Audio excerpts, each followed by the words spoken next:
Welcome to திவினிதன் YouTuber. இன்றைக்கி என்ன பார்க்க போகிறோன்னா வெஜ் பிரியாணி எப்படி செய்கிறதுன்னு பார்க்கலாம். அதுக்கு இங்கே 1.5 காப்படி சீரக சம்பா அரிசி எடுத்திருக்கேன். தண்ணி ஊற்றி 2 தடவை நல்லா கை வச்சு பிணைஞ்சு கழுவி எடுத்துக்கிறேன்.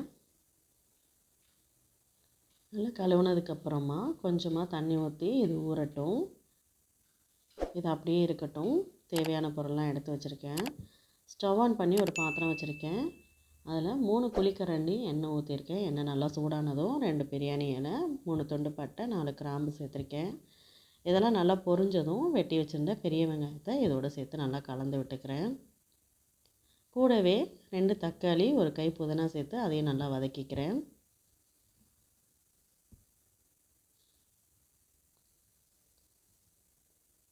தக்காளி நல்லா மசிஞ்சு வரட்டும். இங்கே ஒரு 10 பல் பூண்டு, 4 துண்டு இஞ்சி, 3 ஏலக்காய், ஒரு 15 சின்ன வெங்காயம், ஒரு கைப்பிடி கொத்தமல்லி, ஒரு கைப்பிடி புதினா சேர்த்து கூடவே ஒரு 3/4 டேபிள் ஸ்பூன் சோம்பு சேர்த்து நல்லா நைஸாக அரைச்சிக்கிறேன்.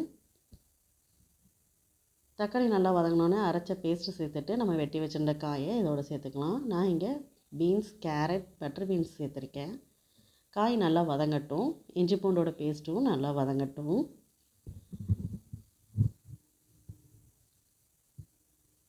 காய் இஞ்சி பூண்டு பேஸ்ட் நல்லா வதங்கினோன்னே கூடவே கொஞ்சமாக மிளகாத்தூள், கொஞ்சம் மல்லித்தூள், தேவையான அளவுக்கு உப்பு சேர்த்து நல்லா கலந்து விட்டுக்கிறேன்.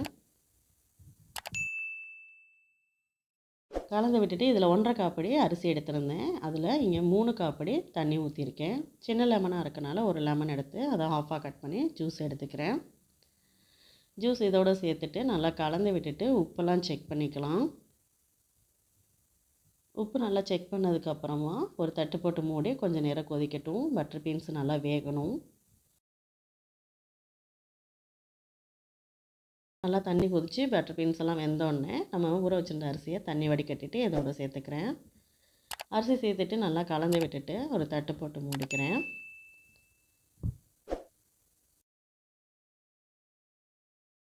இடையில ஒரு டேபிள் ஸ்பூன் நெய் சேர்த்துட்டு அடிக்கடி கிண்டி விட்டுக்கணும், இல்லைன்னா அடி பிடிச்சிரும். இப்போ நல்லா கொதித்து தண்ணி சுண்டி வருது. இந்த ரெசிபிக்கு தேவையான அளவெல்லாம் டிஸ்கிரிப்ஷனில் இருக்குது, செக் பண்ணிக்கோங்க. இப்போ தண்ணி நல்லா ட்ரையாக இருக்குது. ஒரு தோசைக்கல் நல்லா சூடு பண்ணி அதில் இந்த பாத்திரத்தை வச்சுக்கலாம். தட்டை திருப்பி போட்டுட்டு மேலே ஒரு வெயிட் வச்சுக்கிறேன்.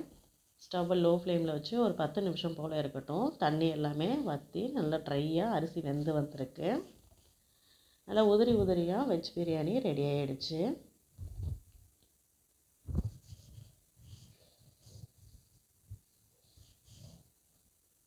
இது கூட தயிர் வெங்காயம், உருளைக்கிழங்கு பால் கறி, காலிஃப்ளவர் ஃப்ரை இதோடு வச்சு சாப்பிட்றப்ப ரொம்பவே நல்லாயிருக்கும். ட்ரை பண்ணி பாருங்கள். இந்த வீடியோ உங்களுக்கு பிடிச்சிருந்ததுன்னா லைக் பண்ணுங்கள், ஷேர் பண்ணுங்கள். சென்டரில் இருக்க லோகோ டச் பண்ணி நம்ம சேனலை சப்ஸ்கிரைப் பண்ணிக்கோங்க. தேங்க்ஸ் ஃபார் வாட்சிங்.